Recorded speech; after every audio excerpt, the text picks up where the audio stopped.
Liton Das the saviour of Bangladesh, Rawalpindi to Sylhet. দলের বিপদে লিটন দাস সবসময় এগিয়ে আসে। এই কথাটা কেন বললাম তার প্রমাণ কিন্তু লিটন দাস আজকে দিয়েছে। দল যখন বিপদে 116 রানে 6 উইকেটে হারিয়ে যখন বাংলাদেশ দল এই টেস্ট থেকে ছিটকে যাচ্ছিলেন প্রথম দিনেই, সেখান থেকে কিন্তু লিটন দাস দলকে টেনে তুললেন এবং দুর্দান্ত একটা সেঞ্চুরি তুলে নিলেন। তার এই সেঞ্চুরিতে ভর করে কিন্তু বাংলাদেশ দল একটা ভালো সংগ্রহ পেয়েছে প্রথম ইনিংসের প্রথম দিনে। যেই সংগ্রহটা পাকিস্তানকে চ্যালেঞ্জ ছুড়ে দিতে প্রস্তুত।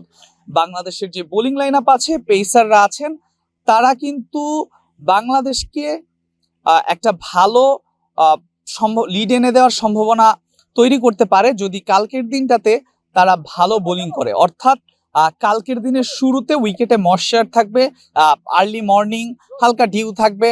এবং প্রেস কনফারেন্সে আজকে কিন্তু লিটন দাস এসেছিলেন।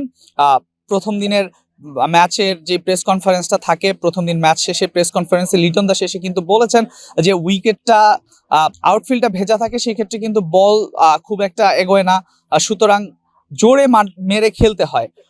যদি তেমনটাই হয়, এবং তেমনটা হওয়ার কারণও আছে, কেননা রাতে কিন্তু সিলেটে প্রচুর বৃষ্টি হয়, সেক্ষেত্রে আউটফিল্ডটা ভেজা থাকে, সুতরাং ব্যাট করলে খুব জোরে ব্যাট করতে হয়।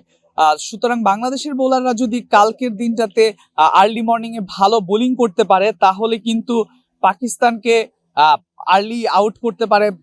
প্রথম সেশনে যদি 3-4টা উইকেট নিয়ে ফেলতে পারে, তাহলে কিন্তু পাকিস্তান আউট করা সম্ভব, পাকিস্তানকে দ্রুতই গুটিয়ে দেওয়া সম্ভব, এবং বাংলাদেশ যে রানটা করেছে তাতে কিন্তু লিড নেওয়া সম্ভব। অর্থাৎ লিটন দাস আজকে দুর্দান্ত যে ইনিংসটা খেলেছে, সেই ইনিংসে ভর করেই কিন্তু আশার আলো দেখছে বাংলাদেশ। এখনো টেস্টটা জেতার সম্ভাবনা রয়েছে, যদিও আজকে প্রথম দিন। তবে বাংলাদেশ যদি আর্লি আউট হয়ে যেত, বাংলাদেশ যদি 100 বা 150 রানে অল আউট হয়ে যেত, সেই ক্ষেত্রে বাংলাদেশ কিন্তু টেস্ট থেকে প্রথম দিনেই ছিটকে যেত।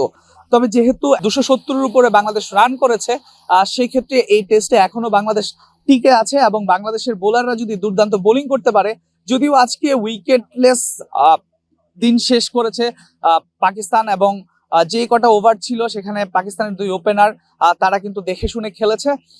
তবে কালকের দিনের শুরুতে যদি বাংলাদেশের বোলাররা দারুণ বোলিং করতে পারে, প্রথম সেশনে যদি বেশ কিছু উইকেট নিয়ে নিতে পারে, এবং কালকে দুপুরের মধ্যে লাঞ্চের পর পর বা তৃতীয় সেশনের মধ্যে যদি বেশ কিছু উইকেট নিয়ে নিতে পারে, বাংলাদেশ যে রানটা করেছে সেই রানের আগেই যদি পাকিস্তানকে আউট করতে পারে, অল আউট করতে পারে, একটা লিড পায়, তাহলে কিন্তু এই সিলেট টেস্টে এগিয়ে যাবে বাংলাদেশ।